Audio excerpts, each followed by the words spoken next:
Ok, un segundo porque... Un momento, por favor.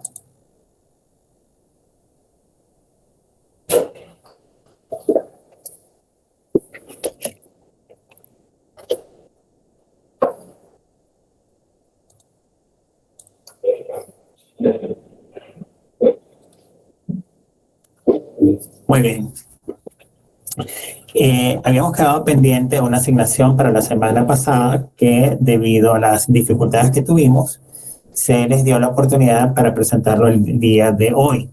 Sin embargo, recibí la llamada de vuestra compañera, de su delegada de curso, quien me solicitó nuevamente que por favor colocáramos la asignación para otro día. En tal sentido, quiero hacer solamente les voy a hacer un llamado no de atención, sino solamente para poner las reglas del juego claras, ¿verdad? Recuerden ustedes que, déjenme colocar el reloj, ok. Recuerden ustedes que las asignaciones también cumplen un rol, aparte de tener un rol formativo y un rol evaluativo, es una manera también de ir controlando cómo va la responsabilidad. Hemos venido hablando de lo que es responsabilidad en las últimas clases y, y entiendo, tengo el entendido de que, bueno, hay un horario un poco complejo, se están adaptando los horarios al nuevo ciclo, etcétera. Pero de todas maneras, apenas estamos comenzando el ciclo y pues si esto ocurre inicialmente, imagínense cómo va a ser la carga posterior, ¿verdad? Cuando ya vayamos, todos los profesores vayamos a, digamos, se van ajustando más, se va apretando más el calendario, los tiempos se van cerrando, las agendas de ustedes van a estar cada vez más llenas, etcétera. Yo les voy a pedir encarecidamente que tratemos de cumplir con las actividades en los tiempos asignados. Por estas dos oportunidades no va a haber es decir, no se les va a pechar, no se les va a colocar ninguna calificación diferente a la que normalmente tiene que ser. Pero traten de que por favor sea la última vez. No puede ser que cada vez que yo asigne algo, ustedes inmediatamente estén cambiando. No es el deber ser. Si hay algo de fuerza mayor, con mucho gusto, yo ya les he dicho a ustedes que yo estoy aquí simplemente para ayudarles en el proceso y a instruirles para que ustedes sean los constructores de vuestros propios conocimientos. Nos queda pendiente entonces esta búsqueda de papers. Les recuerdo que los papers deben ser actualizados, preferiblemente de los últimos 5 años, de revistas indexadas, cuyos temas tengan que ver con cáncer de cuello uterino, pruebas moleculares para cáncer de cuello uterino, básicamente. ¿Ok? Sobre todo por el hecho de que ustedes ya tienen que ir generando un material de apoyo para presentación, que por cierto la semana que viene también vamos a conversar de eso para que ya cada uno de ustedes me dé su mini proyecto. No tiene que ser escrito solamente, es decir, no tiene que ser un proyecto escrito, sino simplemente darme la propuesta por escrito. Es decir, por ejemplo, si usted tiene pensado generar un material de información tipo video y lo va a presentar en una secundaria de 2 liceos del Cusco en forma presencial y en forma de video, perfecto. Eso es todo lo que me vas a escribir. Vamos a generar un video en el que se exponga lo que es el cáncer de cuello uterino, la prevención, las pruebas moleculares como una prueba nueva, con mejor sensibilidad y mejor especificidad que el Papá Nicolau. Entonces, bueno, eso. Y el grupo al que pertenece. ¿Ok? Les dije que el grupo máximo va a ser de 10 estudiantes. Al final, perdón, eso es para el formativo. En el formativo, recuerden ustedes que, y es parte también de responsabilidad social, lleva una calificación que tiene un peso específico según lo pautado para ustedes en el syllabus. Entonces, bueno, eso hay que irlo pensando porque las últimas semanas no quiero que se les acerque el momento del examen y que ustedes tengan que estar corriendo con esta actividad. ¿ok? Es más, si las podemos ir haciendo antes del tiempo pautado, mejor todavía para que cuando llegue la época de exámenes ustedes estén libres de esa actividad de responsabilidad social. Perfecto.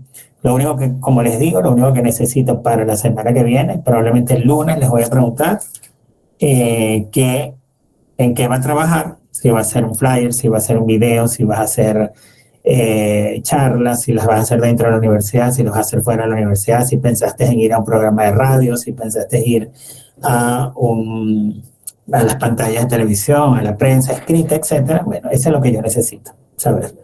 Perfecto. ¿Y quién es la persona responsable de dicha actividad?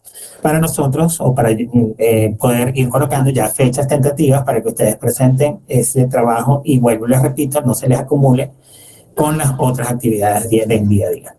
¿Estamos claros? Sí, doctor. Perfecto. Sí, doctor. Genial. Bueno, vamos a hablar hoy acerca de la fisiología reproductiva. Y cuando hablamos de fisiología reproductiva, el tema es muy amplio. Es un tema que vamos a hablarlo probablemente en 2 o incluso hasta en 3 sesiones, puesto que no solamente tenemos que hablar de hormonas, de la bioquímica de las hormonas, de la biosíntesis hormonal, sino también de la fisiología del ciclo menstrual y por supuesto de las alteraciones menstruales más comunes a las que ustedes les van a hacer mención en el día a día de las consultas cuando ustedes estén ya directamente con el paciente. Lo primero que tengo que decirles es que los ovarios y fundamentalmente los folículos, que son la unidad funcional específica en el tema reproductivo, juegan un rol importantísimo dentro de lo que es la etapa de reproducción, puesto que en los ovarios no solamente se generan algunas funciones que tienen que ver con la regulación neuroendocrina, sino que además, ¿verdad?, está adaptada para que a través de algunas capas celulares que van a estar en el ovario exista la secreción de hormonas y también funcione en lo que es la producción de los ovocitos, desde que es un folículo primordial, pasando por todas sus etapas del desarrollo hasta llegar a lo que se llama el folículo maduro o de Graf, y finalmente los folículos, no solamente el folículo atrésico, sino el cuerpo amarillo o cuerpo lúteo. Y cada una de estas etapas tiene funciones diferentes, toda vez que la regulación hormonal a la que se está expuesta por cada una de las capas de estos folículos es un poco diferente, al igual que de las células estromales. Es importante que ustedes recuerden que en los ovarios, ¿verdad?, se secretan o se sintetizan estrógenos, que son las hormonas femeninas por excelencia, progestágenos, que juegan un rol muy importante en lo que es el tema reproductivo y en lo que es el tema de nidación y mantenimiento del embarazo. Y por último, y no menos importante, se producen también andrógenos en menos cantidad que en el varón. ¿No? Los andrógenos están, se sabe en la actualidad que tienen una función muy importante en la mujer, sobre todo en todo lo que es el sistema de la libido, todo lo que es el mantenimiento y la génesis de la libido, y algunos otros desarrollos de algunos caracteres en el sexo femenino. Entonces, ya saben que el ovario no solamente produce estrógenos y progestágenos, sino que además incluye a los andrógenos, ¿ok? Muchas veces ustedes se confunden porque en las preguntas, cuando hacemos preguntas de examen, generalmente asocian la producción de andrógenos exclusivamente con los testículos, y ya les acabo de decir que en cantidades mínimas, en algunas capas celulares que las vamos a ir desglosando en la medida que vayamos viendo el tema, vamos a ver la producción también de andrógenos, ¿ok?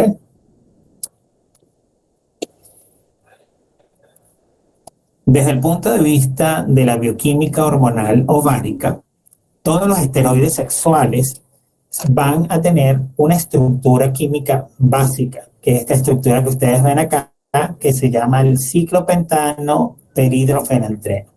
Ciclopentano, peridrofenantreno, que está constituido básicamente por 3 anillos bencénicos, A, B y C, cuya característica fundamental es tener 6 lados, 6 átomos de carbono numerados en la forma como ustedes los ven acá, y un anillo que es un anillo ciclopentano que tiene 5 lados, ¿verdad? 5 lados con 5 átomos de carbono en su estructura. Esta es la estructura básica de cualquier hormona ovárica y se llama ciclopentano peridrofenantreno. Es muy importante saber que a raíz o a partir de esta estructura básica, los distintos nombres de los esteroides sexuales van a cambiar o se van a modificar dependiendo de la sustitución de los átomos de hidrógeno cuando son reemplazados por algunos otros grupos, como en las cadenas laterales, por los grupos hidroxilos y los grupos cetónicos. Y esto va a llevar además a modificaciones, ¿verdad?, en la nomenclatura, porque dependiendo de la sustitución que ocurra, podemos tener unas sustituciones en números de átomos de carbono diferentes, o tal vez en la posición, si es una posición beta o alfa, o si estamos sustituyendo por grupos hidroxilos, probablemente vamos a tener que nombrarlos con o el prefijo hidroxi o con el sufijo ol. Por ejemplo, si son varios grupos hidroxi, por ejemplo, son 2, podríamos hablar del diol. Ejemplo, el estradiol. ¿Por qué es diol? Porque tiene doble, una sustitución por doble grupos hidroxilos al final. Pero también podríamos hablar de un estriol. Y triol es porque tiene o contiene por lo menos 3 grupos hidroxi dentro de su constitución. También esta sustitución de los átomos de hidrógeno pueden estar dados por grupos cetonas, en cuyo caso vamos a utilizar el prefijo oxo, ¿verdad? O el sufijo ceto y el sufijo ona. Y dependiendo si se trata de uno o varios, también podremos hablar de diona, ¿ok? Triona, etcétera, dependiendo si tiene más de un grupo cetónico dentro de la estructura por la cual fue reemplazada, y en cuyo caso va a recibir distintos nombres según la hormona que se haya sintetizado. ¿Ok? Es muy importante recordar que básicamente los 3 grupos básicos de hormonas que se producen a nivel ovárico, que son los pregnanos, los derivados de los androstanos y los derivados de los estranos, todos ellos vienen de una estructura básica común que contiene el ciclopentano peridrofenantreno, pero que tiene en el carbono 17 una modificación estructural que da origen al colestano. Entonces, si yo les pregunto cuál es la estructura básica de las hormonas ováricas, la respuesta es el ciclopentano peridrofenantreno. Pero si yo les pregunto qué estructuras o qué grupos desde el punto de vista bioquímico, hormonal, se derivan, de los colestanos, ya me van a contestar los pregnanos, los androstanos y los estranos. Y además de esto, si yo, por ejemplo, les pregunto en el examen, les coloco una fórmula química que probablemente se las pueda colocar, bien sea en forma de estructura bioquímica o se las pueda colocar en forma de escrita, ¿verdad? Yo podría colocarles, por ejemplo, este ejemplo de una estructura química de la síntesis de una sustancia hormonal y hablarles, por ejemplo, del delta 4, pregneno 3, 20 diona, 17 ol. Y ustedes, yo podría preguntarles cuántos grupos, por ejemplo, cuántos grupos cetónicos tiene esta estructura. ¿Quién contesta, por favor? ¿Alguien que conteste? ¿Cuántos grupos cetónicos tendría esta estructura?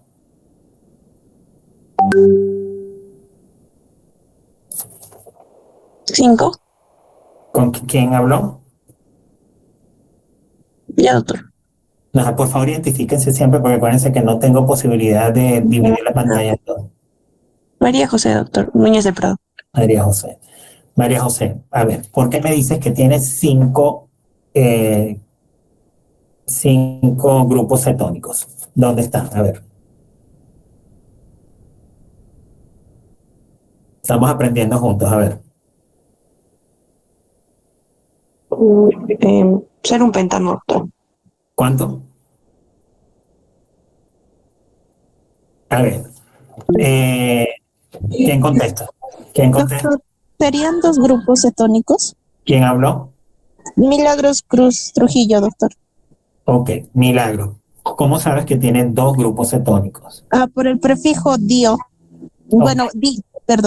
Correcto. Y el prefijo hola. Correcto. Yo les acabo de decir en este momento que los prefijos tienen que ver, el sufijo tiene que ver, cuando es una cetona, tiene el sufijo ona. También pudiéramos haber usado los prefijos oxo o ceto, pero aquí fundamentalmente ona, y que cuando son varios, podemos hablar de dionas o podemos hablar de trionas, entre otros, ¿no? Generalmente tienen dos o tres. Y acá tenemos un diona, quiere decir que tenemos dos cuerpos cetónicos acá. Ahora, si yo preguntase cuántos grupos hidroxi tiene esta estructura química, ¿quién contesta?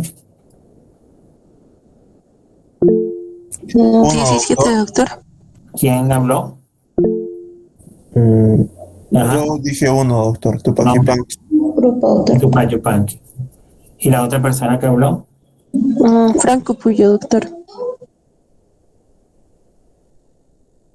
Muy bien, una.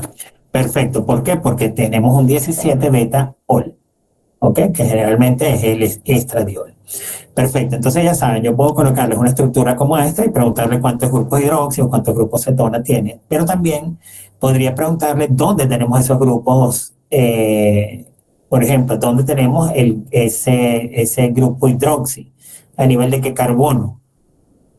Y tendría que contestar a nivel del carbono 17. O los grupos diona en el carbono 3 y el carbono 20. Por ejemplo, podría ser otra pregunta. Hasta aquí estamos claros, ¿verdad? Sí, doctor. Sí, doctor. Ok, perfecto. Vamos a hablar entonces de las generalidades. Los estrógenos, ¿verdad? Se denomina así, se habla de estrógenos porque básicamente tiene que ver con la función que ellas generan en el estro de los mamíferos, ¿ok? En el momento estral, es decir, el momento de celo. Y por eso se llaman estrógenos, ¿ok? Tiene sus órganos diana, básicamente van a estar dados por todos aquellos órganos en los cuales los estrógenos tengan receptores y generen modificaciones o cambios dentro de los caracteres sexuales secundarios. Por ejemplo, tenemos funciones a nivel de mama, porque si usted no tiene estrógeno, la mama no va a crecer, por ejemplo, ¿verdad? Pero así tenemos en otros órganos y tejidos, por ejemplo, el influjo estrogénico importante que tiene que ocurrir para que usted ovule, los cambios estrógeno-progestanos que tienen que ocurrir para que usted vea menstruación, etc. ¿Ok? Entonces, esos básicamente son los órganos diana. Y los estrógenos se dividen en distintas formas, dependiendo de lo que yo les decía de la estructura química. Y fundamentalmente vamos a observar o vamos a encontrar en la naturaleza del sexo femenino dos estrógenos relevantes que son el estradiol, y se los pongo en mayúscula, y la estrona. Estradiol y estrona. ¿Y por qué les pongo estradiol en mayúsculas? Porque el estradiol es el que más ustedes van a ver, es el que tiene mayor actividad biológica, ¿ok? También tenemos el estriol, que tiene menos actividad biológica que el estradiol. Pregunta de examen puede ser esa, el estradiol. Entonces, fíjense ustedes que de dónde sale toda esta, digamos, toda esta composición química y de dónde provienen estos estrógenos. Fíjense ustedes que todo básicamente va a depender de una... ya va, voy a modificar esto aquí en segundo. ¿Se ve? ¿Se ve? No, doctor, está negro. Está la diapositiva. Ya, lo que estoy tratando es de ponerlo más grande. ¿Se logra ver o no? No, doctor, no se acerca, no se ve así. Y no, ya, y no ven, pero logran ver, por ejemplo, yo estoy aquí apuntando el colesterol, que es la primera estructura química. ¿Sí logran leer las letricas pequeñas que están acá? Sí, No, doctor. ¿Sí? Ok, perfecto. Bueno, vale. Todo se deriva básicamente de una estructura que, como les dije, todas contienen básicamente una estructura básica que es el ciclopentano perhidrofenantreno, pero básicamente cuando ocurren esas modificaciones de las que les hablé que podrían ocurrir a nivel del carbono 14, van a dar origen a una sustancia que se llama el colesterol, ¿verdad?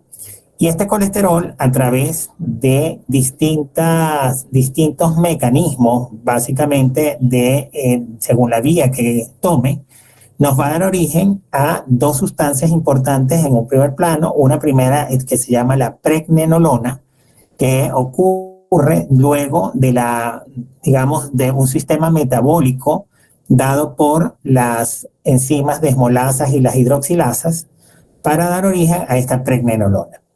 La pregnenolona, si nosotros siguiéramos esta vía completa, se va a degradar a través de algunas deshidrogenasas y otras hidroxilasas y nos va a generar una sustancia que se llama 17-alfa-hidroxipregnenolona, que es el precursor de la deshidroepiandrosterona, que finalmente me va a dar origen posterior a un proceso que se llama de aromatización, que ya les voy a decir de dónde sale, nos va a dar origen al estradiol, que, como les expliqué, es la forma biológica activa que mayormente ustedes van a conseguir más comúnmente en la mujer. Sin embargo, existe una vía alterna, ¿verdad?, a través de la cual esta misma pregnenolona que se formó a partir de este derivado de colesterol, a través de otro sistema multienzimático que lo vamos a explicar ahorita posteriormente, va a dar origen a la progesterona. ¿Ok? Entonces vamos a hablar de los estágenos. Resulta ser que los estágenos más relevantes son la pregnenolona y la progesterona. Ustedes casi siempre van a escuchar hablar de la progesterona y muy poco han oído hablar de la pregnenolona. Pero como les acabo de indicar en este momento, dependiendo de la vía que tome el sistema o a lo que se incorpore el sistema enzimático, ¿verdad? Si es atacada por una hidroxilasa, nos da origen básicamente a la hidroxipregnenolona y finalmente al estradiol. Sin embargo, hay una vía un poco más larga en la cual actúan estas dos sustancias que están aquí, las deshidrogenasas y las isomerasas, para dar origen a este gestágeno que es el más conocido, que es la progesterona. La progesterona también es conocida como la 4-pregnano 320-diona, de la cual nosotros acabamos de ver un poquito en un ejemplo anterior, que es el gestágeno producido básicamente en el ovario y cuyas acciones desde el punto de vista de la fisiología son de mayor importancia. Entonces, nuevamente recapitulo. El estrógeno de mayor actividad biológica, ¿verdad? El estrógeno de mayor actividad biológica es el estradiol. El gestágeno de mayor actividad biológica y de mayor importancia es la progesterona. La 17-hidroxiprogesterona, ¿verdad?, como la van a ver acá, es el precursor básicamente de los andrógenos, ¿ok?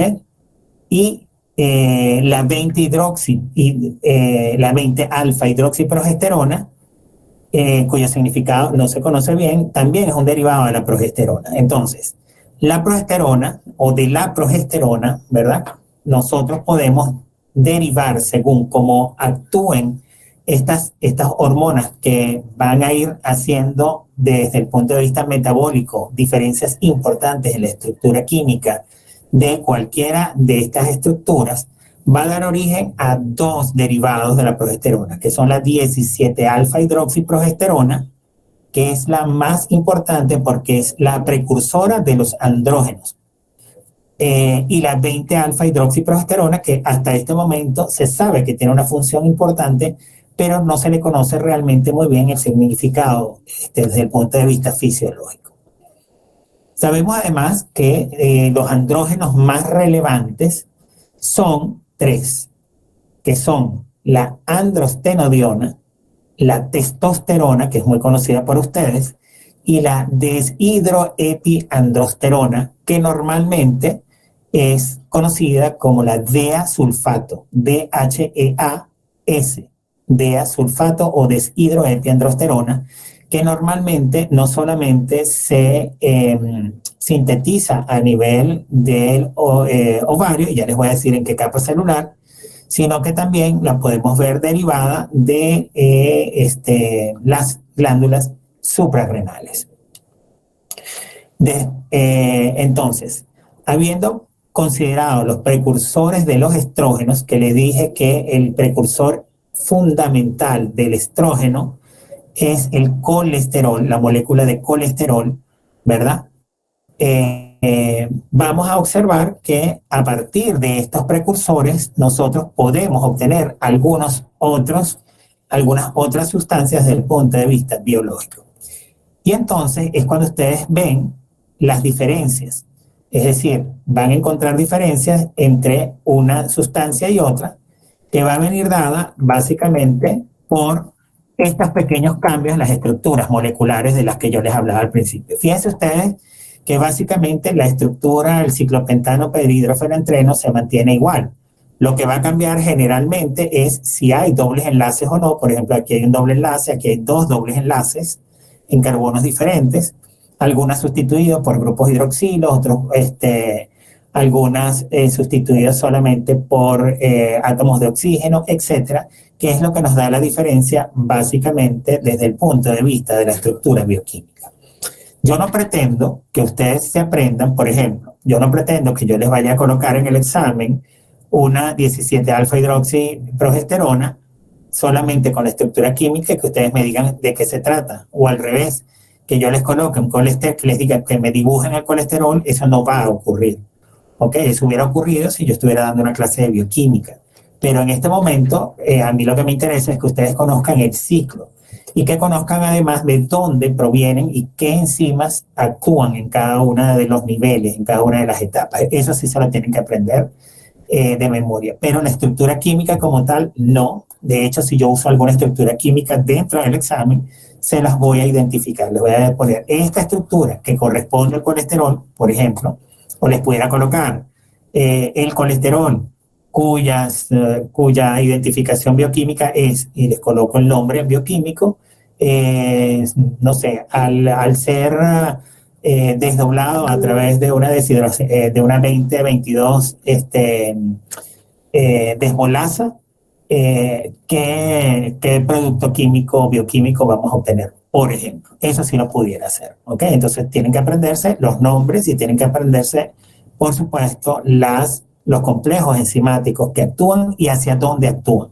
Es muy importante que sepan, que verifiquen las flechas, porque, por ejemplo, hay algo que es un poco donde muchas veces se caen en las respuestas, porque, por ejemplo, acá, a partir de la testosterona, nosotros podemos obtener, que es un andrógeno, podemos obtener estradiol, que es un estrógeno, pero fíjense hacia dónde va la flecha, ¿ok?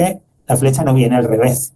Entonces, es importante que ustedes, por favor, verifiquen la flecha. No así en este caso, donde la vemos bidireccional, o en este caso, donde también va de un sitio a otro o de un sitio a otro, pero deja de un lado la testosterona.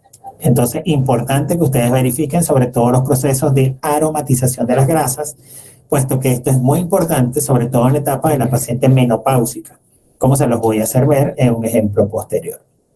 Entonces, ¿encuentran las diferencias? Sí, existen diferencias que vienen dadas por todos estos caracteres de sustitución bioquímica que les acabo de conversar.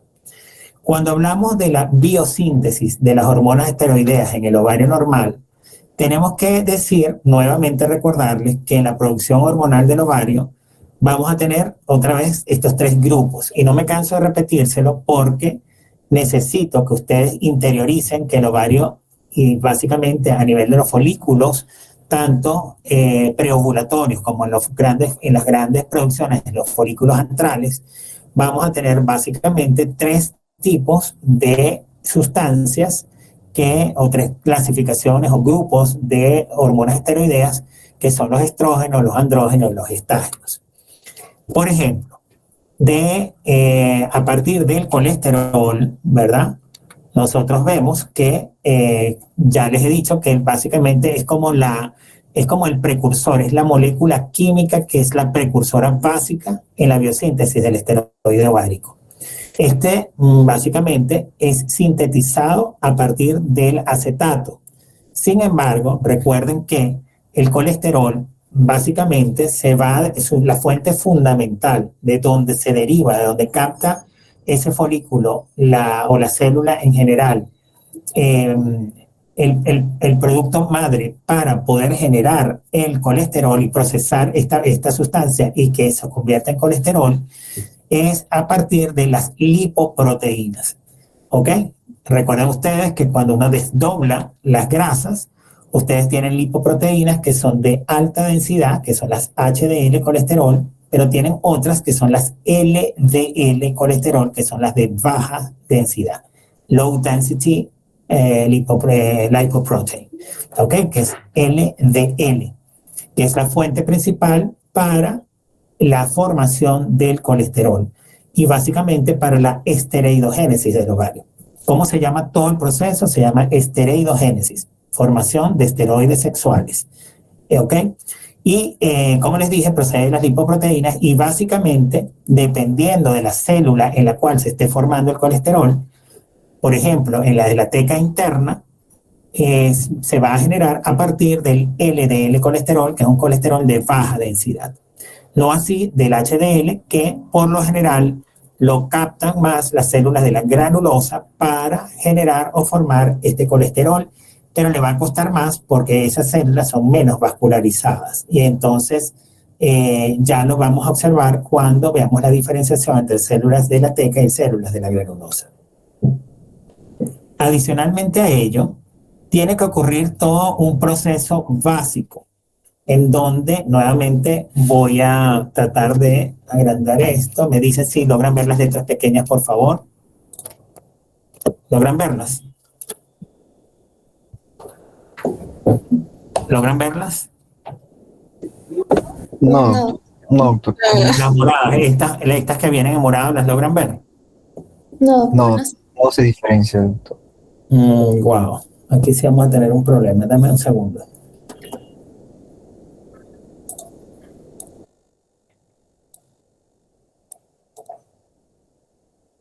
Vamos a ver cómo hago aquí, será por partes. Creo que sí, doctor, puede acercarlo con el Zoom y mover nada más el dispositivo, ir bajando, subir. A ver, aquí sí, ¿qué necesitan que haga para que ustedes puedan ver? Pues necesito que vean este proceso, necesito que lo fijen bien este proceso. Doctor, cuando lo presenta, puede hacer anticlic y poner en Zoom. Ajá, algo así. Vamos a ver si...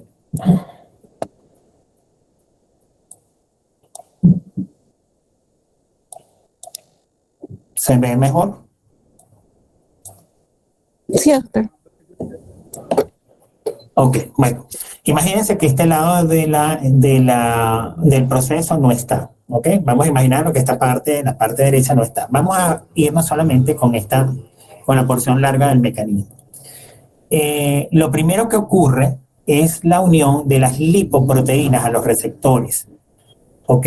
¿A los receptores cuáles? A los receptores celulares. Ya les expliqué que el colesterol básicamente se va a formar a partir de las LDL colesterol, ¿verdad? Que son lipoproteínas. Estas lipoproteínas tienen que obligatoriamente unirse a las células que tienen receptores para lipoproteínas y una vez que ingresan a la célula se van a unir a unos lisosomas que están, por supuesto, ubicados a nivel intracelular. Una vez que esto ocurre, estos lisosomas tienen la particularidad de que en su interior vamos a conseguir algunas enzimas que contienen características de proteasas y estearasas, con lo cual, ¿verdad? Va a ocurrir un desdoblamiento lipoproteico, va a ocurrir un desdoblamiento de esa lipoproteína que en este caso se formó y que ya está a nivel intracelular, ¿verdad? Una vez que esta lipoproteína es desdoblada a través de las proteasas y las estearasas, van a liberar una sustancia, van a liberar el mismo colesterol, pero ahora es un colesterol que está no esterificado. Es un colesterol que ya está no esterificado, ¿ok? Y también se van a liberar otras sustancias que son aminoácidos. Posteriormente, este colesterol que se acaba de formar tiene que ser transportado, ¿verdad? Tiene que haber un transporte de este colesterol que ya se formó a nivel intracelular y va a pasar directamente del citoplasma o incluso de esta unión con estas vacuolas que contienen estearasas y proteasas que se llaman lisosomas, van a ser transportadas a las mitocondrias, que es el sitio específico en donde el colesterol es transformado a pregnenolona. En amarillo, porque esto es pregunta de examen. ¿Ok? Entonces, si yo les pongo, ¿cuál es la organela en la cual ocurre la incorporación del colesterol no esterificado para su transformación? La respuesta es las mitocondrias. Si yo les pregunto, el colesterol que es normalmente a nivel mitocondrial es transformado, el colesterol no esterificado es transformado a, me tienes que contestar, pregnenolona. ¿Ok? Y la pregnenolona, como les dije, es básicamente un precursor no solamente de los andrógenos, sino también posterior a la aromatización de las grasas y a la aromatización de estos andrógenos a la producción de estrógenos, ¿verdad? Esta es una reacción, finalmente, que es catalizada por un complejo enzimático que comprende dos enzimas fundamentales, que son las hidroxilasas, que ustedes las veían, al principio de la diapo. Va a estar catalizada esa reacción por dos enzimas básicas, por las hidroxilasas y las desmolasas, para generar la pregnenolona, que se genera a través directamente del colesterol no esterificado. Hasta ahí vamos bien, ¿verdad? Sí, doctor. Ok, perfecto. Habiendo pasado este primer mecanismo de síntesis de la pregnenolona, ¿verdad? Y habiendo trabajado ya directamente con las hidroxilasas y la desmolasa, vamos a continuar con el proceso, y en el proceso también tiene que haber una vez que ha ocurrido la transformación del colesterol en pregnenolona, va a ocurrir otro proceso adicional, que es el proceso de hidroxilación de dos carbonos específicos, que es el carbono 20 y 22,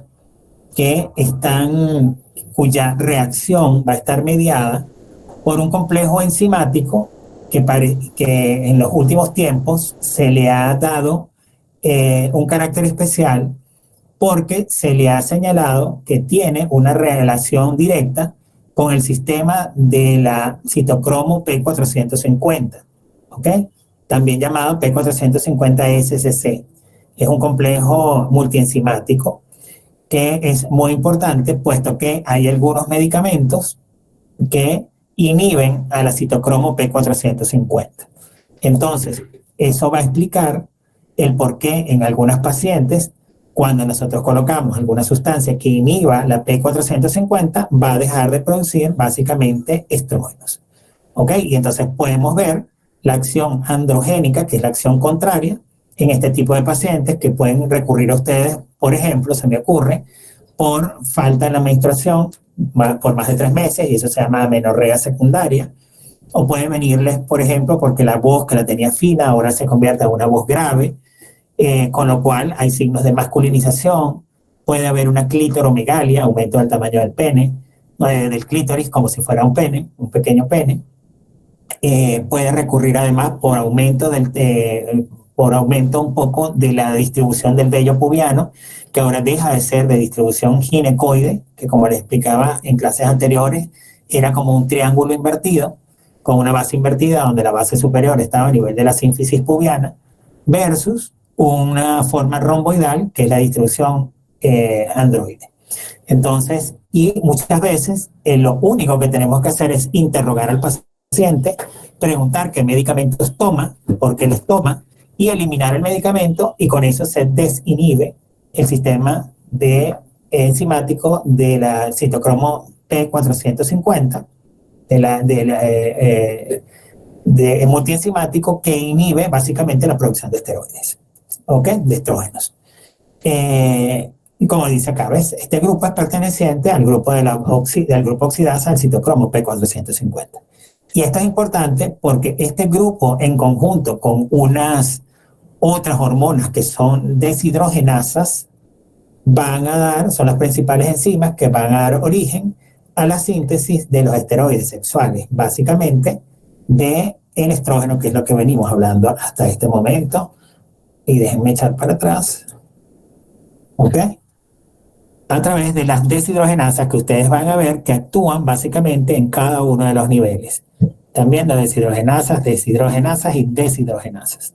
Entonces, es importante tener el reconocimiento de estas porque, como les acabo de comentar, muy probablemente existan algunas sustancias que inhiban el citocromo P450 y se deja de producir el producto final, que es lo que normalmente creemos, que es la producción de andrógenos como la androstenediona o la androsterona o la testosterona, como está aquí, y que finalmente por procesos de aromatización podamos obtener derivados estrogénicos como la estrona y el estradiol.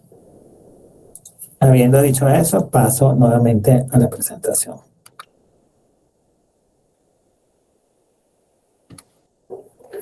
Entonces, dicho esto, la pregnenolona, que acabamos de ver ahorita, que es un derivado completo del colesterol, ¿verdad? A través de la acción de las desmolasas y de las hidroxilasas y la desmolasa, es un precursor común. Fíjense que es el precursor porque él sale a esta rama y va por esta vía o sigue por esta vía. Es decir, que es el precursor común a todas las hormonas esteroideas del ovario. ¿Okay? Y está ampliamente relacionada con lo que yo les comentaba ahorita, con la síntesis de los andrógenos, que son las sustancias masculinas como la androstenediona y la testosterona. La mayoría de los andrógenos que se producen a nivel del ovario son transformados finalmente luego de este proceso, que no me canso de repetírselos porque siempre es pregunta de exámenes, no solamente de pregrado sino en el posgrado. Son transformados a estrógenos a través de procesos de aromatización. Y la aromatización tiene un momento específico dentro del ciclo, de los ciclos menstruales y dentro del ciclo, digamos, de las etapas fisiológicas de la mujer, porque cuando ocurre la menopausia, que es el cese, dicho sea de paso, es el cese definitivo de la menstruación por al menos 12 meses consecutivos, o desde el punto de vista bioquímico, una menopausia se define como la aparición del aumento de la inhibina A, o pudiera ser también una menopausia precoz, que se define como la menopausia que aparece en una persona menor a los 40 años de edad, o también puede ser una menopausia por castración, es decir, por una oophorectomía bilateral. Cualquiera de las que sean las causas, normalmente lo que ocurre es un estado de hipoestrogenismo, es decir, no hay producción de estrógenos, y esto lleva a que en la menopausia los factores de protección que el estrógeno pueda darle a una paciente, el evitar que la paciente en la premenopausia, es decir, en la etapa reproductiva, cuando tiene mucho estrógeno, no muera de factores cardiovasculares como la muerte súbita o el infarto al miocardio. Cuando llegas a la menopausia, la mujer el hombre está aquí con el factor de riesgo cardiovascular, por ejemplo, por eso los hombres nos morimos más jóvenes, generalmente de problemas cardiovasculares que la mujer, que normalmente su riesgo está acá, mucho más bajo. Sin embargo, cuando llega la etapa del climaterio o de la perimenopausia, esos estrógenos que estaban altos y que protegían a la mujer de morir de efectos cardiovasculares, al perderse el estrógeno, su factor de riesgo aumenta al punto que nos equipara al varón, ¿verdad? Y llegando a tener tantas muertes varones y hembras, básicamente en paralelo por efectos cardiovasculares. Pero es tan importante el dejar de tener estrógenos para la mujer que llega un momento que incluso sus factores de riesgo cardiovasculares no superan. Y es cuando ustedes empiezan a ver personas ya de cierta edad, mujeres que empiezan a morir más que los varones, inclusive de infartos o de muerte súbita por problemas cardiovasculares. Eso es solamente por nombrar uno de los tantos problemas que se pudiesen suscitar por el efecto del hipoestrogenismo. Porque el hipoestrogenismo también lleva, por ejemplo, a disminución de la calidad del hueso, que es lo que se llama osteopenia, cuando hay pérdida de la masa ósea, o por ejemplo a la osteoporosis, que no es más que la pérdida de la masa ósea, pues. ¿Ok? Con una porosidad, un aumento en la porosidad de la trabécula del hueso y la fragilidad que a lo que eso conlleva, y por supuesto la facilidad de fractura. Pero también el hipoestrogenismo puede conducir a trastornos mentales. Fíjense ustedes que cada vez que ustedes están en presencia de una paciente de cierta edad, sobre todo mujer, es muy común ver en ellas pérdida de la memoria reciente, por ejemplo. Un ejemplo más muy común que ocurre en la mujer de cierta edad hipoestrogenizada es que te diga, ¿y dónde están mis llaves? Pero si yo tenía las llaves en las manos y las llaves a lo mejor las tienes al lado. O mi celular, las ven ustedes buscando en la cartera y rebuscan y buscan y buscan y no consiguen el celular y resulta ser que lo tenían agarrado en la otra mano. Cosas como esa. O van saliendo y se devuelven 2 o 3 veces porque apagué la cocina, bajé la estufa, cerré la puerta con llaves, etc. Son pérdidas rápidas de la memoria reciente. Y esto lo da muchas veces el hipoestrogenismo. Pero también lo da la pérdida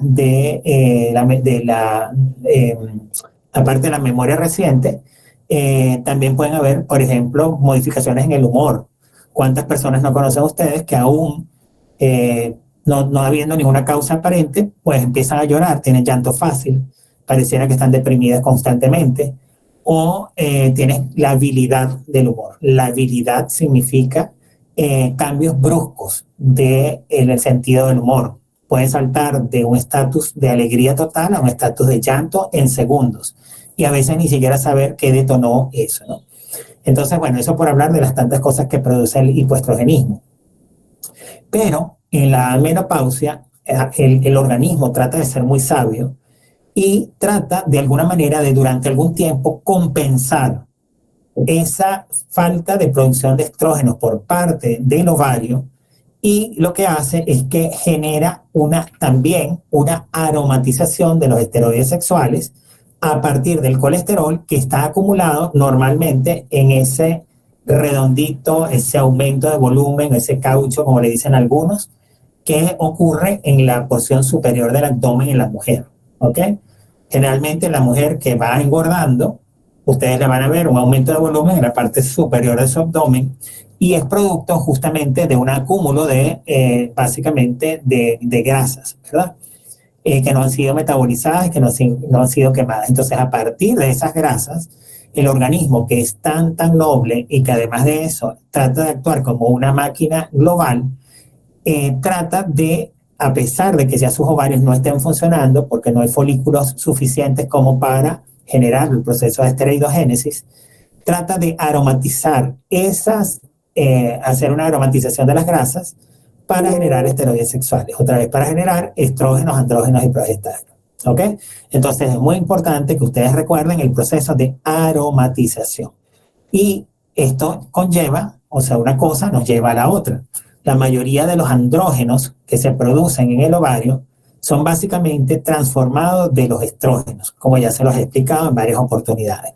Fíjense que a partir de la androstenediona y de la dehidroepiandrosterona sulfato o la dehidroepiandrosterona, van a ocurrir algunos eventos entre los cuales están la conversión periférica a la testosterona, básicamente, y a estrógenos, por ejemplo, ¿verdad?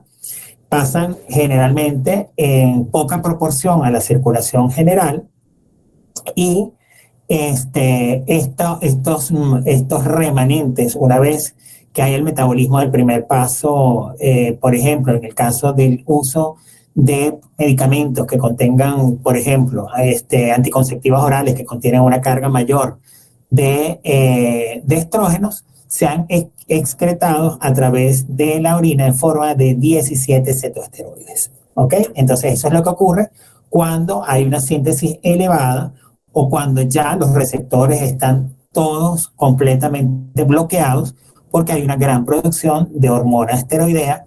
El excedente se va a excretar a nivel de orina, sobre todo los derivados de los andrógenos, a través de un derivado que es el 17-cetoesteroide. Ahí está, entonces, pregunta de examen. La pregnenolona es el precursor común para todas las hormonas esteroideas del ovario. Te repito, puede tomar la vía de la progesterona, en el caso de que se sinteticen progestágenos, a través de la acción de estas hormonas, que son las deshidrogenasas, ¿verdad? Y las isomerasas, ¿ok? Bien importante que lo recuerden, y bien importante que recuerden el efecto de las hidroxilasas, de las 17 alfa hidroxilasas, que dependiendo de la vía que se tome, van a producir finalmente estrógenos o andrógenos que posterior a las aromatasas se van a transformar en estrógenos. Entonces, tenemos dos vías por las cuales se producen los andrógenos, que es la vía del delta 4 esteroide, en el cual vamos a irnos de una progesterona, saltamos a la 17 hidroxi, progesterona, a la androstenediona y eso finalmente a la testosterona. O nos vamos por la segunda vía, que es la delta 5 esteroide, que lleva desde la pregnenolona, pasando por la síntesis de la 17 hidroxipregnenolona, que me va a dar origen a la androstenediona y a la androstenediol, que ambas, ¿verdad?, finalmente se van a convertir en testosterona. Entonces, por ejemplo, si yo les pregunto a ustedes, en la vía del delta 4 esteroides, o menciónenme sin error y sin omisión los productos sintetizados en la vía del 4 alfa esteroide. Y ustedes tendrían que nombrar 1, 2, 3, 4, estos 4 productos. O si les hablo de la vía 5, me tienen que nombrar estos otros 4, a sabiendas que de la 17 hidroxi vamos a tener 2 derivados androgénicos, como que es la androstenediona o el androstenediol. Vamos a hablar un poco de los estrógenos. Yo les dije inicialmente que todas estas hormonas esteroideas se van a desarrollar a partir del ciclo pentano-peridrofenantreno, ¿verdad? Y dependiendo del número de carbonos que estén presentes en la molécula, se van a llamar andrógenos, estrógenos, etc. Por ejemplo, los estrógenos contienen dentro de su constitución 18 átomos de carbono, mientras que los andrógenos, normalmente el C es un C19, porque está constituido por 19 átomos de carbono. Los estrógenos fundamentalmente se producen a nivel ovárico, al igual que en las suprarrenales y, ojo, en los testículos también, ¿ok? Y esto se genera a partir o a expensas de los andrógenos. Como ya les dije, está este sistema que actúa en forma igual, pero en varón, evidentemente que la forma de producción es mucho menor. Y, por supuesto, las cantidades de estrógeno que se van a conseguir circulantes en forma libre en la sangre del individuo varón, las cantidades van a ser realmente muy pocas, ¿ok? Pero no se vayan a confundir. Entonces, ya saben que se producen los estrógenos igualmente en suprarrenales, ¿verdad? Suprarrenales y también en los testículos. La androstenediona, ¿verdad?, que ven que vienen de la vía del delta 5 esteroide, originará una estrona. Y la estrona tiene un bajo poder biológico, es decir, tiene un valor biológico un poco mayor que el estriol, ¿verdad? Pero su valor biológico es diferente, un poco mayor que el estriol. El de menos actividad biológica, ya saben que es el estriol. Y además va a originar la testosterona y el estradiol. Para ello van a ocurrir algunas etapas diferentes, como por ejemplo la hidroxilación del carbono 3 o la aromatización del anillo A o la pérdida de un grupo CH3 del carbono 10. Y esto va a ser dependiendo de qué sustancia es la que esté se esté originando, dependiendo directamente proporcional a si se trata de estrona, que sería el primero, de la testosterona, que sería el segundo mecanismo, o del estradiol, que sería el tercer mecanismo. La androstenodiona va a dar origen básicamente a la estrona, mientras que la testosterona, después de la aromatización, va a dar origen al estradiol. ¿Ok? Sin embargo, dentro de las células, digamos, de la célula del ovario como tal, y de las células de los folículos primordiales y de los folículos preovulatorios como tal, van a existir algunas células, 3 capas de células distintas que se conocen con el nombre de las células de la teca interna, células de la granulosa o capa también de la granulosa, y algunas células del estroma que no se ven muy bien acá. Creo que yo puse otra foto en algún momento, pero son las células intersticiales del estroma.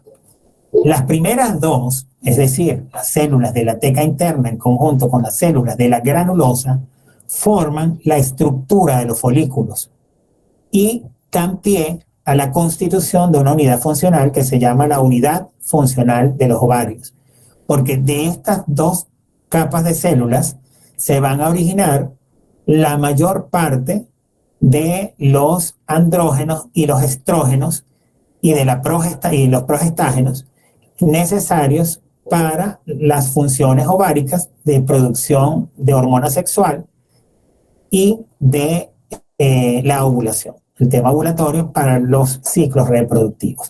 Entonces, estas 2 capas, la teca interna y la granulosa, son las unidades funcionales de los ovarios. Fíjense ustedes que existen adicionalmente, o mejor dicho, tiene que haber una alineación entre el hipotálamo, la hipófisis, la glándula tiroides, las suprarrenales, los ovarios y, por supuesto, endometrio y vagina. Tiene que haber una alineación de ese eje para que una paciente pueda, desde el punto de vista neuroendocrino, funcionar. Si usted tiene, por ejemplo, una paciente que tiene una hiperplasia suprarrenal congénita, muy probablemente es una paciente que va a tener dificultades para la ovulación, y al tener dificultades ovulatorias también va a tener dificultades, por ejemplo, para la formación de estrógenos, razón por la cual muy probablemente va a tener mayor producción de andrógenos, y ese paciente con una hiperplasia suprarrenal congénita van a ver ustedes signos o caracteres sexuales secundarios en la mujer que son como si fuera un masculino. Por ejemplo, es muy común ver en este tipo de pacientes la clítoromegalia, que es el aumento en el tamaño del clítoris, ¿ok? También es importante que, por ejemplo, si usted tiene un aumento en el número de quistes ováricos, probablemente va a estar ante la presencia de una entidad que se llama síndrome ovario poliquístico, que comprende 3 criterios, que son los criterios de Rotterdam, que uno es la oligoanovulación, pacientes que no ovulan, justamente por la formación de estos múltiples quistes, o que desde el punto de vista ecográfico tenga alrededor de 12 folículos, ¿verdad?, que tengan entre 6 y 9 milímetros de diámetro desde el punto de vista ecográfico, o que tengan signos de trastorno menstrual con signos de hiperandrogenismo, que son todas las características dadas por aumento en la testosterona libre, como lo es el acné, no solamente de cara, sino básicamente el de la espalda, el hirsutismo, que no es más que la aparición de vellos en zonas donde no deberían aparecer, la inserción baja del cabello, por ejemplo, los varones normalmente tenemos una inserción más baja del cabello, en la dama generalmente su cabello, si ella se levanta el cabello, normalmente la inserción es más arriba, igual que en la parte posterior, pero pueden aparecer estas cosas, y eso nos puede llevar a pensar la grasa, por ejemplo, la seborrhea, que es la grasa en esta parte de la cara, como si fuera una T, nos puede llevar a pensar que estamos ante la presencia de un síndrome ovario poliquístico. ¿Y qué ocurre en el ovario poliquístico? Que la producción de estrógenos, justamente de estas capas celulares, está detenida, es muy poca, y por supuesto los andrógenos libres, como la testosterona libre, está mucho más alta a nivel plasmático, a nivel de la circulación general. Como les decía, para que pueda funcionar completo el eje neuroendocrino, tiene que haber una retroalimentación y un feedback, tanto positivo como negativo, de las sustancias que se generan a nivel de todo este nivel, comenzando desde el hipotálamo, ¿verdad? Con las hormonas liberadoras de la GnRH, por ejemplo. Pero a nivel hipofisiario, que nos interesa en este momento, vamos a tener básicamente dos hormonas hipofisiarias que primero que juegan un rol fundamental en lo que es la regulación del ciclo reproductor y el ciclo sexual como tal, pero además son sumamente importantes y juegan un rol fundamental en la producción estrogénica, pero también en la regulación de las células de la teca interna y las células de la granulosa, puesto que estas hormonas hipofisiarias, como ustedes van a ver posteriormente, y lo van a ver, por ejemplo, acá, si nos vamos en la porción del mecanismo hacia el ovario, van a estimular todo lo que es la biosíntesis de las hormonas esteroideas a nivel ovárico. Y esto nos da pie para hablar de dos células importantes. Uno son las células de la teca interna y otras son las células de la granulosa. Y no se asusten con este diagrama. Vamos a tratar de explicarlo de la forma más sencilla posible. Inicialmente, en las células de la teca interna, imagínense primero que todas estas células están dentro de un folículo, pudiera ser primordial, o un folículo preovulatorio, ¿ok? O un folículo antral. Y son células que van trabajando en paralelo. Por eso es que ustedes ven acá en el diagrama esquemático como si las dos células estuvieran trabajando una al frente de la otra, pero en realidad lo que esto significa es que tienen que ir trabajando al unísono, porque si no, pues no nos va a dar origen a lo que nosotros realmente queremos. Y vamos a comenzar con las de la teca interna. Resulta ser que las células de la teca interna básicamente van a tener receptores para la hormona luteinizante, que viene directamente de la hipófisis, ¿verdad? Una vez que esta hormona luteinizante entra en contacto con el receptor, lo activa y va a dar origen al AMP cíclico. Lo activa, va a dar origen al AMP cíclico. El AMP cíclico se sabe que es el principal mediador intracelular, es un mediador intracelular de la hormona luteinizante, estimulando, una vez que se activa, va a estimular a la producción básicamente de la biosíntesis de todo lo que es la biosíntesis de las hormonas esteroideas, ¿ok? Solamente su aumento. Entonces, esta estimulación del AMP cíclico, que como les dije, el principal mediador intracelular de la hormona luteinizante y por tanto es uno de los grandes estimuladores, fíjense que activa ese colesterol para la biosíntesis esteroidea, se le conoce también como segundo mensajero, justamente por esta función que tiene a nivel intracelular. Luego del colesterol, como ya lo habíamos hablado desde un principio, se van a generar básicamente los andrógenos, las sustancias androgénicas, que van a dar origen finalmente a todo lo que es los productos estrogénicos. Sin embargo, para que esto ocurra, ¿verdad? Esta vía inicial existe una vía enzimática de elección que es utilizada por estas mismas células de la teca, que es la delta 5 de la que nosotros hablamos anteriormente, que es básicamente el paso de un derivado que es la pregnenolona a la 17 alfa-hidroxipregnenolona, que da origen finalmente a la DEA sulfato. Y la DEA, ¿verdad?, es producida, se genera DEA y es metabolizada en androstenodiona, que luego de que por algunos mecanismos de activación de los procesos de aromatización van a generar los famosos andrógenos que se producen a nivel de la teca interna. En las mismas células, en estas mismas células de la teca interna, básicamente nosotros vamos a ver que se produce testosterona, pero también otro derivado que es la progesterona. Entonces, cuando yo les diga qué productos son los productos finales que se generan en las células de la teca interna, ustedes van a contestar progesterona y testosterona, que es el andrógeno. Perfecto. Ahora bien, la producción de estrógenos, ¿verdad? La producción de estos estrógenos a partir de estos andrógenos, ¿ok?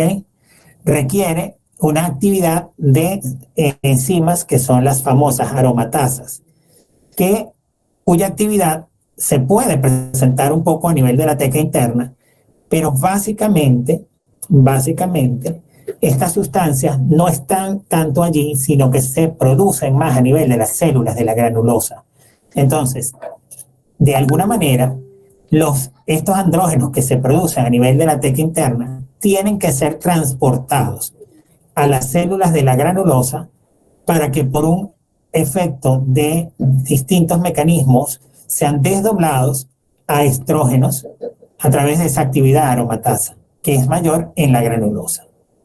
Entonces, se sabe que justamente por ser las células de la granulosa estar menos vascularizadas que las de la teca interna, tienen menos probabilidades de que las lipoproteínas de baja densidad lleguen, que era otra vez viniendo a hilar, a concatenar la idea que les comenté cuando hablamos exclusivamente de la bioquímica en las primeras diapositivas. Al estar las células de la teca interna más vascularizadas que las de la granulosa, las de la teca interna tienen más posibilidades de llegada del exterior de lipoproteínas de baja densidad, pero también de alta, pero básicamente las de baja densidad, las LDL colesterol, que son las que me van a dar origen al colesterol. Entonces, en células de la teca interna, el principal producto básicamente va a ser los andrógenos, básicamente, y entre ellos, no solamente el más importante, por supuesto, la testosterona, pero también se genera la progesterona. Se produjo gran cantidad de andrógeno, la teca interna no sabe qué hacer con eso porque necesitamos producir mayor cantidad de estrógenos para que pueda funcionar el organismo de una mujer, y no es sino en las células de la granulosa en donde hay menos vascularidad, y eso permite que al haber menos vascularidad lleguen menos lipoproteínas, no haya casi producción de colesterol. Esa célula tiene que organizarse de forma que sea efectiva para generar lo que la célula de la teca interna no puede hacer, y que aquí se generen entonces básicamente estrógenos. Se sabe además que el 99,9% de la actividad de la aromatasa está localizada básicamente en las células de la capa de la granulosa, y básicamente porque es la que contiene mayores folículos preovulatorios. Adicionalmente a esto, fíjense ustedes, este receptor de la FSH es lo que da pie a la activación de las células de la granulosa. A diferencia de lo que ocurre en la teca interna, que es la hormona luteinizante, la hormona hipofisiaria que lo activa, en la célula de la granulosa, quien va a activar básicamente va a ser la folículo estimulante como hormona hipofisiaria, que es la que va a incrementar básicamente la actividad aromatasa de las células de la granulosa, porque activa prácticamente todos los mecanismos que van a llegar finalmente al desdoblamiento androgénico para generar los estrógenos. En las células de la granulosa, además, se realiza esta conversión a estrógenos, que básicamente, si yo les pregunto cuáles estrógenos, los estrógenos que se producen a nivel de esta capa son la estrona y el estradiol, y a partir de los andrógenos en la granulosa a la androstenediona y a la testosterona, que son producidas básicamente estos dos, como les dije, fundamentalmente en la capa de la teca interna. Aquí se producen también progesterona, ¿verdad? Vamos a ver la síntesis de progesterona y algunos otros metabolitos que van a estar estimulados inicialmente por la activación de esta hormona folículo estimulante. También vamos a ver que aparecen en estas células algunos otros receptores que también son receptores para hormona luteinizante, que aumentan adicionalmente justamente por una vía distinta a la formación de la progesterona. Y también ocurre la transformación de las células de la granulosa, a células luteínicas, que son las que dan origen básicamente o están dadas básicamente por el aumento en la producción de la progesterona, que se da básicamente durante la etapa lútea del ciclo menstrual, en donde los estrógenos bajan, pero hay un aumento acelerado de la producción de progestágenos en esa segunda fase del ciclo. Y siendo los precursores de la progesterona, el colesterol y la pregnenolona. De las células de la granulosa, ¿verdad? De los grandes, de los folículos antrales de los que hemos venido hablando y de los preovulatorios, están poco vascularizadas, era lo que yo les decía anteriormente. Esta zona de la capa de la granulosa no es tan vascularizada como la de la teca interna. Por ello, si yo les preguntara cuál es la diferencia en la síntesis del colesterol, quién produce más colesterol, la respuesta va a ser siempre la de la teca interna. Y la causa, porque es mucho más vascularizada y le llegan más nutrientes externos, y en este caso lipoproteínas de baja densidad, que en la granulosa. ¿Ok? Entonces, esto quiero que les quede claro, porque esto va a ser la base para poder entender incluso todas las patologías en donde estén relacionadas con estrógenos y progestágenos y andrógenos, que además son muy comunes. Por ejemplo, como les dije, un síndrome ovario poliquístico. Si ustedes no entienden esto y no entienden que en la biosíntesis de los estrógenos están involucrados en forma de un engranaje las células de la teca interna y las células de la granulosa, y que esta biosíntesis de estrógenos se realiza justamente por la colaboración de estos dos grupos celulares, porque si no, no se podría producir, y tienen que trabajar en paralelo, al mismo tiempo, al unísono tienen que trabajar y estar engranadas, y que además de esto, las células de la teca interna van a estar por la LH para producir andrógenos, y que posteriormente la aromatización es la que lleva a hacer transformar estos estrógenos dentro de las células de la granulosa, para dar origen, a partir de la estimulación de la folículo estimulante, que incrementa la aromatasa para dar origen a los estrógenos, pues es lo que, en resumen o en conclusión, es lo que se conoce con el nombre de la teoría de las dos células, dos gonadotropinas. Entonces, también se las podría preguntar así, sin error y sin omisión, incluya los pasos fundamentales dentro de las teorías de las dos células, dos gonadotropinas, en cuyo caso sería una de las preguntas más difíciles, porque tendrían que ir teca interna y granulosa y poder hacer una síntesis sin error y sin omisión de cada una de las etapas para poder llegar a la producción de andrógenos y progestágenos. Luego tenemos una tercera, yo les hablé que dentro de esta constitución y ya fuera de lo que es la unidad funcional de los ovarios, tenemos un tercer tipo de células, que son las células intersticiales del estroma. Y estas células básicamente tienen la función tienen un proceso de acción sobre la formación de los esteroides sexuales, que es semejante a las células de la teca. Oigan bien, semejante, pero no es igual. ¿Y por qué no es igual? Porque sí, se van a producir andrógenos, pero tiene la característica de que es menos influenciado que los estrógenos, porque incluso en la etapa de la menopausia, ¿verdad?, su actividad va a continuar. Y estas células son las que van a dar origen a que en una paciente que ya no tiene estrógenos, que sus ovarios ya dejaron de funcionar, o que le operaron ambos ovarios por una patología ovárica, por ejemplo, que se llama menopausia por castración, ¿verdad? En estas pacientes ocurre lo que yo les decía minutos atrás, ¿verdad? El organismo en una fase, una etapa de tratar de compensar esa falta de estrógenos y poder darle una columna vertebral para el mantenimiento de otros órganos y sistemas, como el sistema neural, el sistema neuronal, el sistema óseo, el sistema, todo lo que es las emociones, etcétera, evidentemente que va a mantener su actividad aún en menopausia, cosa que no ocurre con las células de la teca interna. Al eliminarse los folículos, se va la posibilidad de que las células de la teca, por supuesto, estén funcionando.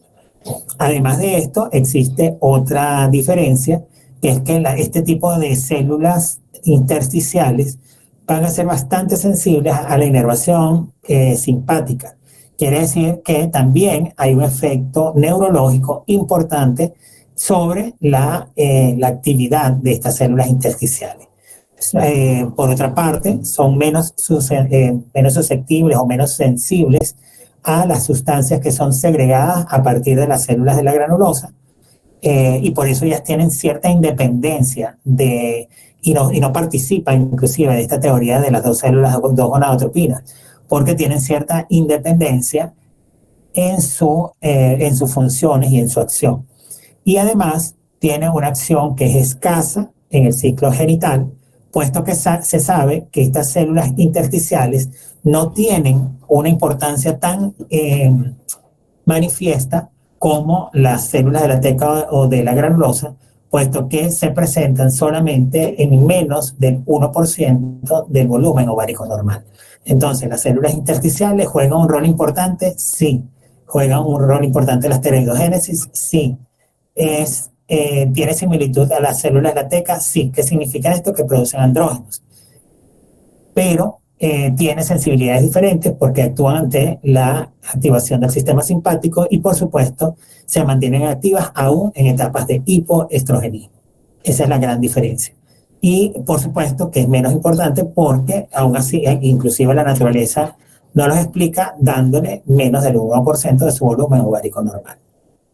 Hasta aquí hemos dado un recuento de lo que es la neuroendocrinología en la biosíntesis de las hormonas esteroideas. Esta es la primera parte de la clase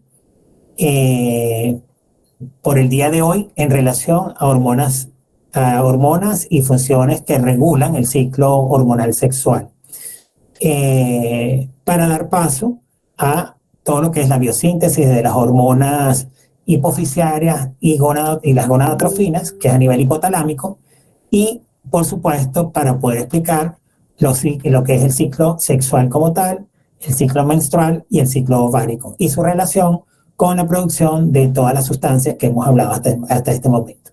O sea, que lo que vimos hoy es la base, es el basamento para poder entender ciclo menstrual, ciclo folicular, ciclo endometrial. Les voy a dejar este pensamiento de Walt Disney que dice: pregúntate si lo que estás haciendo hoy te acerca al lugar en el que quieres estar mañana. Por los momentos, gracias. Voy a dar un par de minutos para preguntas y respuestas antes de comenzar la segunda parte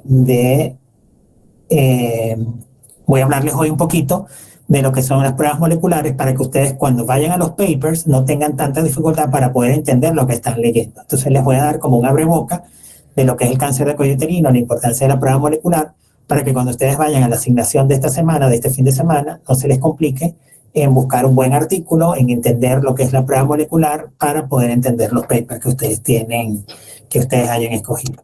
Doy apertura en este momento a la sesión de preguntas y respuestas y de comentarios.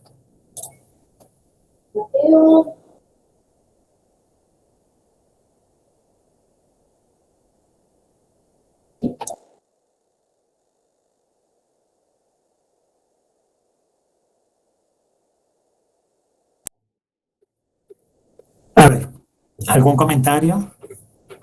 ¿Se entendieron la teoría de las dos células, dos gonadotropinas?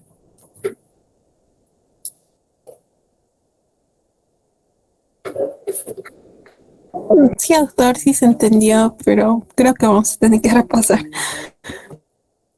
Hay que repasar mucho, sí.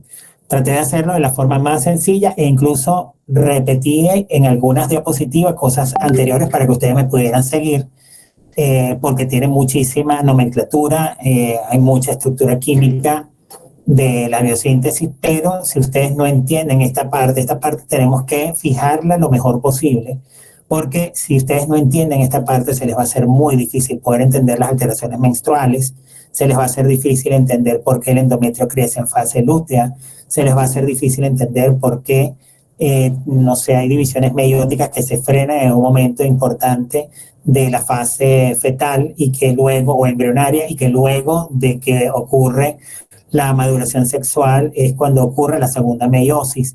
No van a poder entender el por qué hay algo que detona el primer sangrado menstrual, etcétera. Entonces, pues nada, hay que hacer un esfuerzo en repasar muchas de estas cosas y entender bastante bien los ciclos para poder entender posteriormente todo lo que es lo que les viene en la clase siguiente.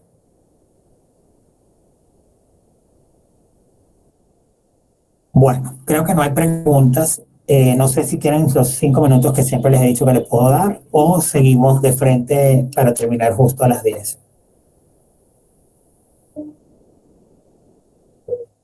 ¿Qué les parece? ¿Seguimos? ¿O quieren 5 minutos para tomarse algo? 5 minutos, perfecto. 5 minutos, nos vemos aquí, 8:40.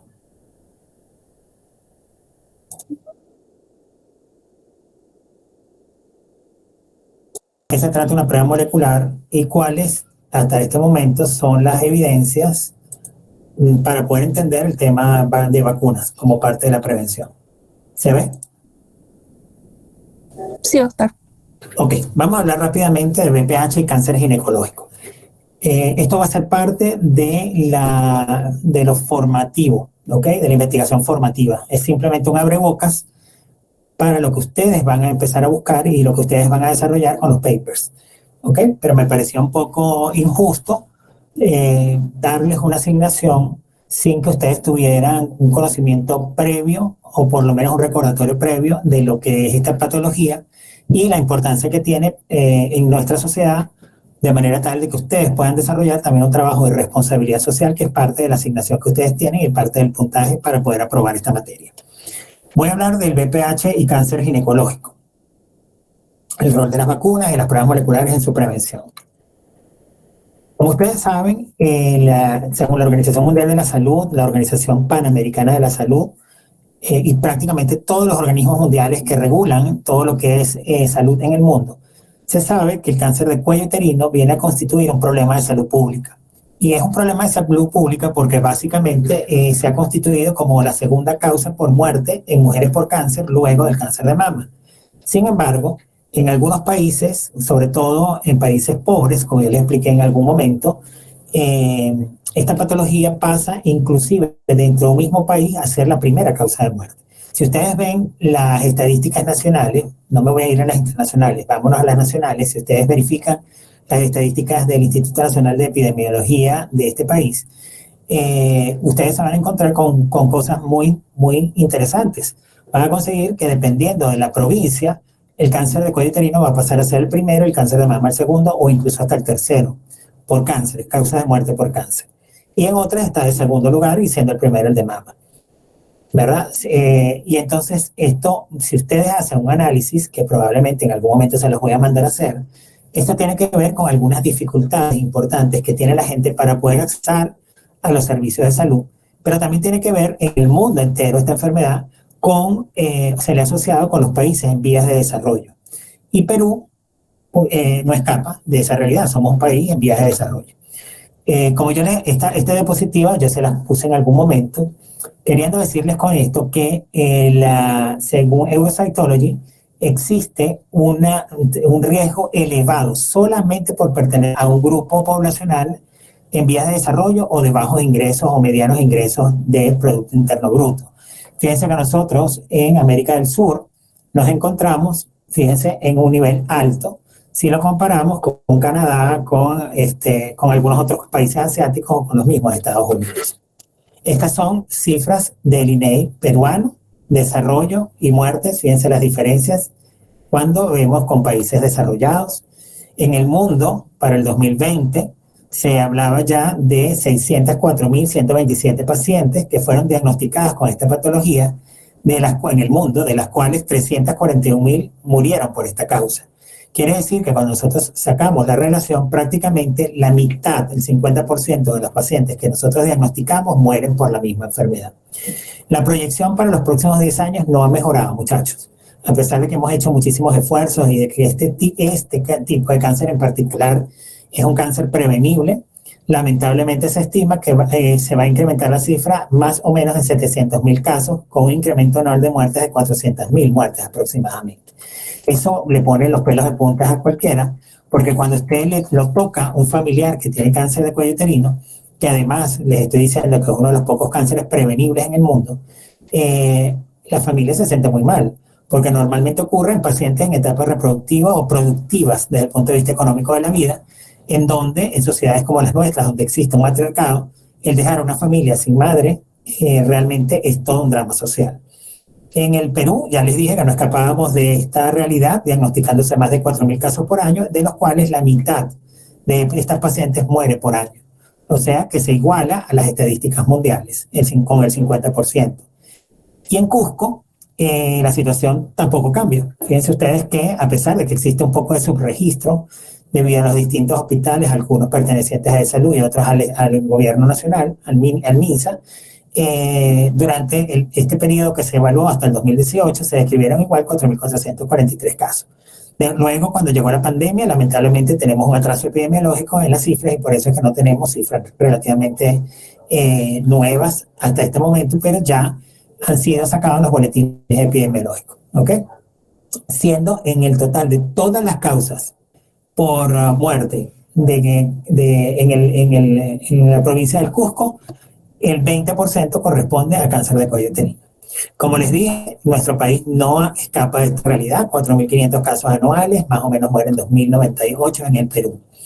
El cáncer de cuello uterino, como les acabo de mencionar, es uno de los pocos cánceres prevenibles en el mundo, pero es que además de ser prevenible, es un cáncer que es despesquizable. O sea, nosotros podemos hacer pesquisas fáciles para poder detectar en grupos poblacionales importantes quién es la persona o quiénes son los grupos poblacionales de riesgo. Y si se trata a tiempo de esta enfermedad, incluso podemos tener resultados que son maravillosos, bastante exitosos. El tamizaje, y se los pongo en rojo, porque es de lo que vamos a hablar, de las pruebas moleculares. Y en conjunto con el tratamiento oportuno de las lesiones precancerosas, junto con todo lo que es el tema de vacunación y prevención, son la clave para prevenir este tipo de cáncer y salvar vidas. Lamentablemente, a pesar de todos los esfuerzos que hemos hecho, las cifras siguen creciendo, pero existen algunos datos de interés que nos han permitido conocer un poco mejor del virus.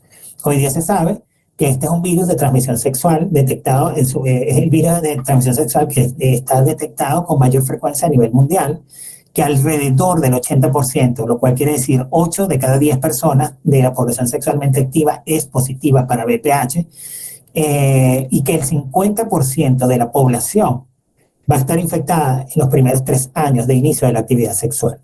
Si ustedes leen esas 3 datos de interés y ustedes hacen más o menos un análisis introspectivo para cada uno de lo que ha sido la vida sexual de ustedes, se darán cuenta que probablemente 8 de cada 10 de ustedes están contaminados o ha sido infectado alguna vez, ¿verdad? No necesariamente tener la enfermedad, pero sí debe haber estado en contacto probablemente con el virus, porque además, fíjense que dice que hasta el 50% de la población va a estar infectada en los primeros 3 años de actividad sexual.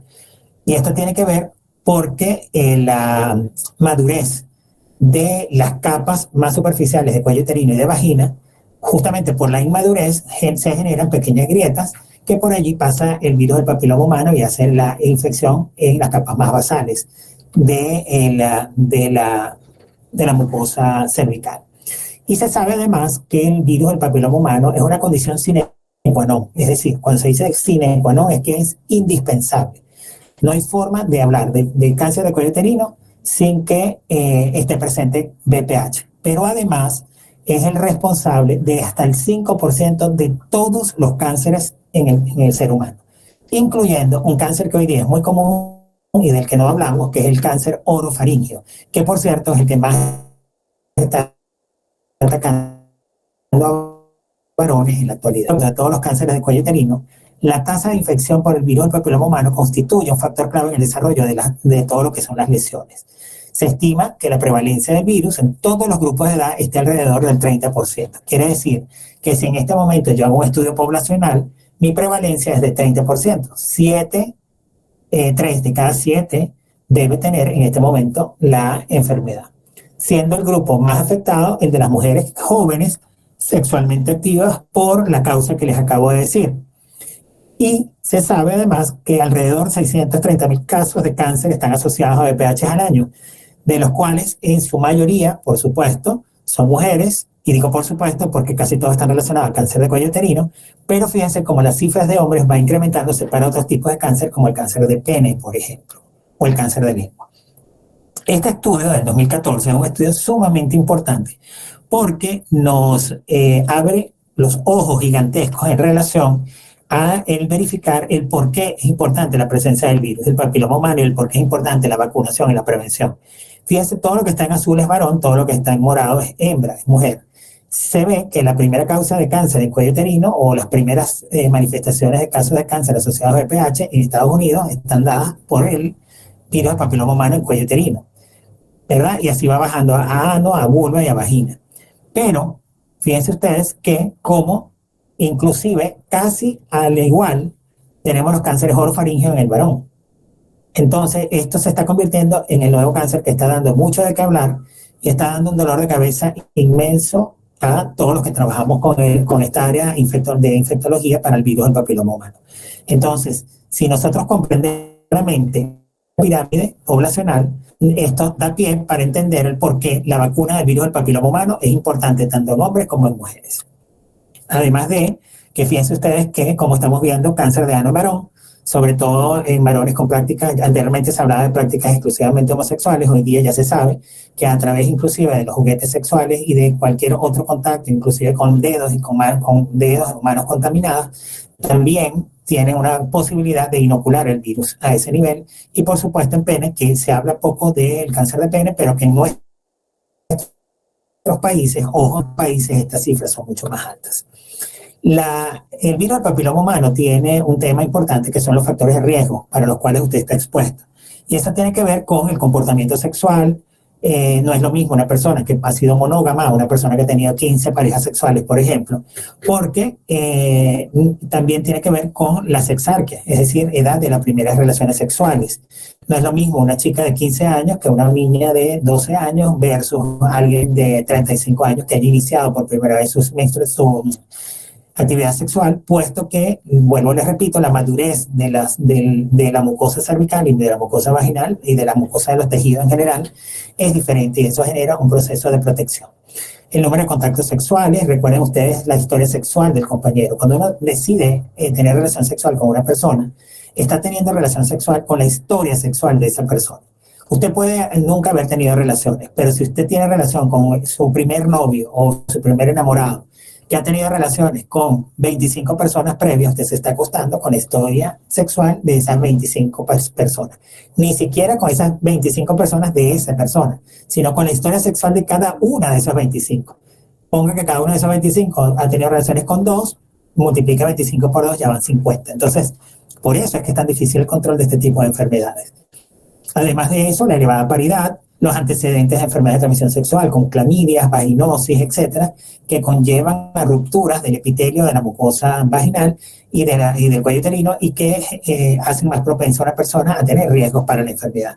Al igual que los usos de anticonceptivos orales, porque tiene que ver un poco con la disminución de un mecanismo que se llama los mecanismos de oxidorreducción, que por lo general reducen los factores de protección inmunológico para esas pacientes. Si ese virus del papiloma humano nosotros lo unimos a ciertos factores predisponentes medioambientales, probablemente con el paso de los años vamos a llegar a lesiones de bajo grado. Y pueden transcurrir hasta 5 años después de que usted se infecte por primera vez e incluso hasta 10 para poder llegar a lesiones de alto grado y que finalmente puedan derivarse, si nosotros no hacemos nada o no detectamos estas lesiones de bajo grado, muy probablemente esta persona a la vuelta de entre 5 a 10 años puede empezar a hacer lesiones de alto grado y derivarse o terminar siendo finalmente cáncer.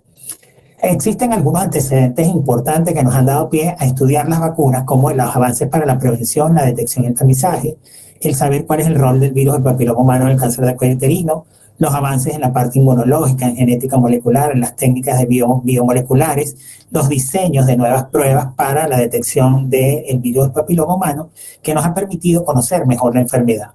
Uno de los grandes avances que hemos tenido fue hace más de 80 años los avances del doctor George Papanicolaou, que fue un médico que vivió entre 1883 y 1962, fue un investigador del siglo pasado, que fue el primero en tratar de normatizar la forma como hacíamos el estudio de las células tanto vaginales como del cuello uterino a través de un método muy común que utilizamos hoy día que se llama Papanicolaou o citología endoexocervical, que nos permitía básicamente, o durante mucho tiempo ha permitido seguir siendo la piedra angular para la detección de los cambios premalignos o malignos del cuello uterino.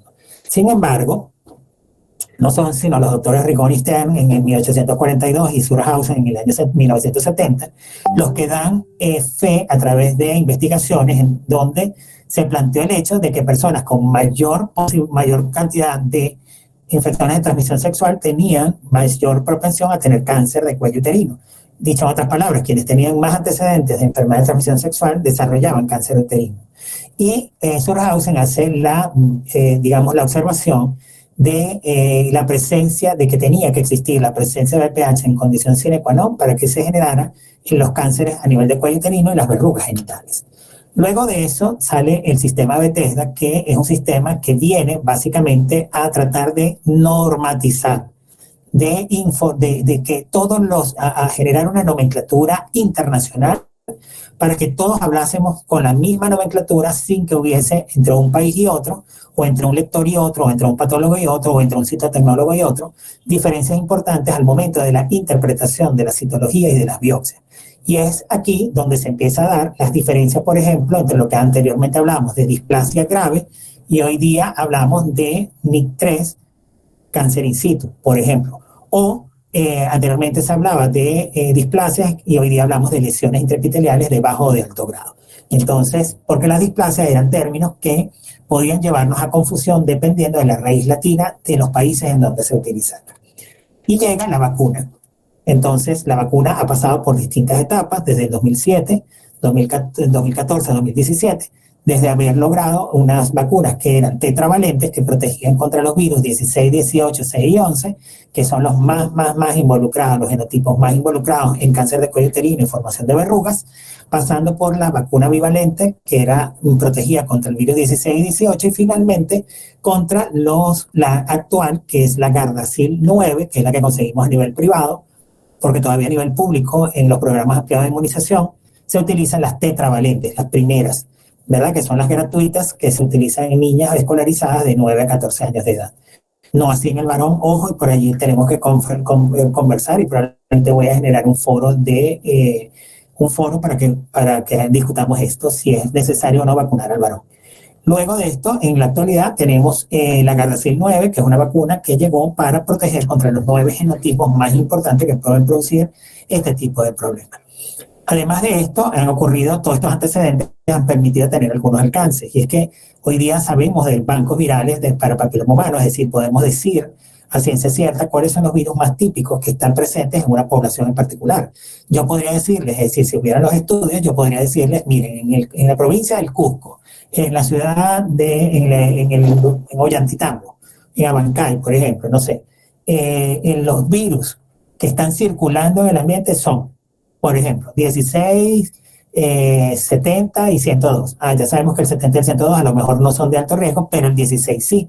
Y eso, si lo relacionamos con la estadística, probablemente vamos a saber el por qué el cáncer de cuello uterino en esa región es mucho más alta que a lo mejor en Ciudad del Cusco, en donde a lo mejor 16 y 18 no es parte del banco viral. Eso nos ha permitido las pruebas actuales. También nos ha permitido tipificar, es decir, saber a qué genotipo estamos expuestos. Nos ha permitido hacer establecimiento de protocolos de estudio y tratamiento, nos ha facilitado el control, el diagnóstico y el pronóstico de la enfermedad, y finalmente nos ha ayudado a disminuir las tasas de morbo y mortalidad por esta causa. Son jóvenes las 9 de la noche. Yo sé que ustedes tienen otras clases, yo no quiero pasarme en esta oportunidad como la vez pasada, si quieren lo dejamos hasta acá, porque de todas maneras la asignación la voy a colocar para el día miércoles de la semana que viene, de manera que ustedes tengan suficiente tiempo y el lunes yo voy a abrir la clase con la continuidad de esta charla para que ustedes terminen de comprender el paper que se están leyendo y les dé chance para poder entregar algo mejor el día miércoles. ¿Les parece? Gracias, doctor. Gracias. Sí, doctor, muchas gracias. Perfecto. Voy a pasar una... rápidamente, y discúlpenme un segundo. Vamos a verificar esto. Porque mi máquina está un poco lenta, pero bueno.